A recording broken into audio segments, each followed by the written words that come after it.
আৰু এজন জ্যেষ্ঠ কাৰ্যকৰ্তা প্ৰমোদ চন্দ্ৰ দাস মহোদয়ক এখন ফুলম গামোচাৰে আদৰি জনাব জিলা সভাপতি মহোদয়। আৰু এজন জ্যেষ্ঠ কাৰ্যকৰ্তা আমাৰ নিজামুদ্দিন ডাঙৰীয়াক এখন ফুলম গামোচাৰে আদৰণি জনাব আমাৰ জিলা সভাপতি মহোদয়। আমাৰ আফতাবুদ্দিন ডাঙৰীয়া এখন ফুলাম গামোচাৰে আদৰণি জনাব আমাৰ জিলা সভাপতি মহোদয়।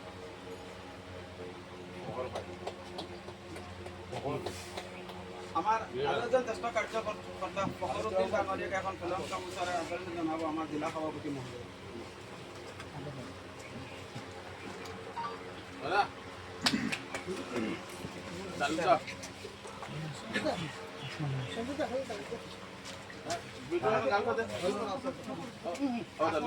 আসমান আলী ডাঙৰীয়াক এখন ফুলাম গামোচাৰে আদৰণি জনাব জিলা সভাপতি মহোদয়। আমাৰ এইখন গাঁৱৰ জ্যেষ্ঠ কাৰ্যকৰ্তা জিতেন দাস ডাঙৰীয়াক এখন ফুলাম গামোচাৰে আদৰণি জনাব আমাৰ জিলা সভাপতি মহোদয়। আমি আমাৰ জ্যেষ্ঠসকলক আদৰণি দি আমাৰ স্থগিত ৰাখিছোঁ। এতিয়া আমাৰ পৰৱৰ্তী কাৰ্যসূচী হৈছে আমাৰ